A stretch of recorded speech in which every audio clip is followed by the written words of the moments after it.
Olá, futuro aprovado e futura aprovada. Seja muito bem-vindo ao nosso canal.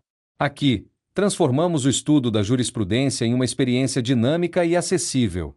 Nosso objetivo é oferecer a você uma ferramenta poderosa de memorização auditiva, facilitando a fixação dos entendimentos dos tribunais superiores para que você ganhe tempo e segurança na hora da prova.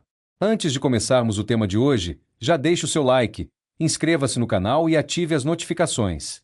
Sua aprovação começa com a constância, e estamos aqui para caminhar ao seu lado rumo à sua posse. Pronto para fixar o conteúdo? Vamos aos julgados.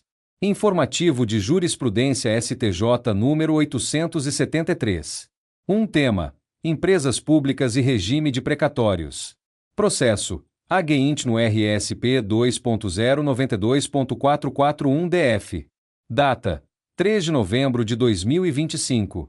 Destaque: as empresas públicas prestadoras de serviço público essencial, em regime não concorrencial e sem finalidade lucrativa, fazem jus ao processamento da execução por meio de precatório. Resumo: o STJ equiparou certas empresas estatais à fazenda pública quando estas atuam em monopólio e sem intuito de lucro. A decisão visa proteger o patrimônio de empresas que prestam serviços essenciais, evitando bloqueios que paralisariam a atividade pública. O regime de precatórios garante a continuidade do serviço e o planejamento orçamentário do ente estatal. Assim, a execução direta é substituída pelo rito constitucional de pagamentos públicos. Tema: Impenhorabilidade e movimentação de pequena monta. Processo: RSP 2.145.666 SP. Data: 11 de novembro de 2025. Destaque: a impenhorabilidade da quantia de até 40 salários mínimos depositada em conta bancária não é afastada pela movimentação frequente de valores para o pagamento de despesas ordinárias. Resumo: a proteção legal visa garantir uma reserva digna para o sustento do devedor e da sua família, independentemente do tipo de conta ou movimentação. O dinheiro não precisa estar parado ou aplicado numa poupança para ser impenhorável. O uso para despesas do dia a dia é legítimo. O limite de 40 salários mínimos deve ser respeitado globalmente como reserva de subsistência. Somente a prova inequívoca de abuso de direito ou má-fé permite a penhora desses valores.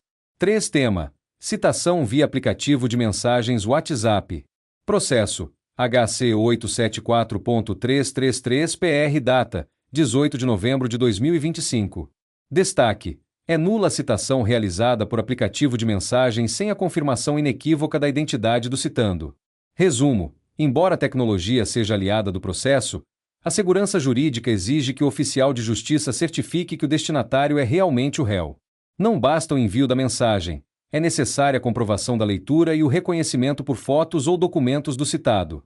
A falta destes cuidados gera nulidade absoluta por cerceamento de defesa e violação do devido processo legal.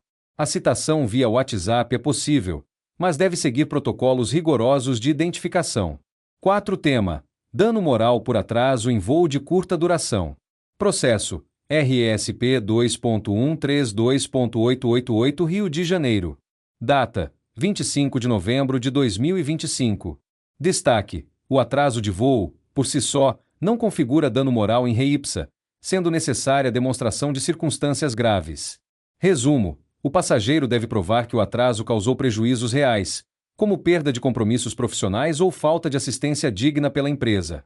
Pequenos transtornos sem consequências profundas são considerados percalços comuns da vida moderna e do transporte aéreo. O dano moral depende da gravidade da repercussão nos direitos da personalidade do consumidor. O entendimento visa evitar a judicialização excessiva por aborrecimentos que não geram trauma efetivo. Tema: prova emprestada e fonte independente no processo penal. Processo: HC 695.895-MS. Data: 2 de dezembro de 2025. Destaque: é admissível a utilização de conversas de WhatsApp obtidas por fonte independente, mesmo que tenha havido irregularidade em acesso anterior. Resumo: o STJ aplicou a teoria da descoberta inevitável para validar provas que seriam naturalmente alcançadas pela investigação criminal. Se o telefone foi apreendido legalmente, o acesso posterior via autorização judicial é considerado uma fonte autônoma e lícita. A irregularidade inicial fica sanada se a obtenção lícita posterior era altamente provável pelos trâmites normais. Esta interpretação equilibra a garantia à privacidade com a necessidade de eficácia na persecução penal. Tema: penhora de faturamento e ordem de preferência. Processo RSP 2.155.123 SP data 11 de novembro de 2025. Destaque: a penhora sobre o faturamento da empresa é medida excepcional e deve observar a inexistência de outros bens penhoráveis.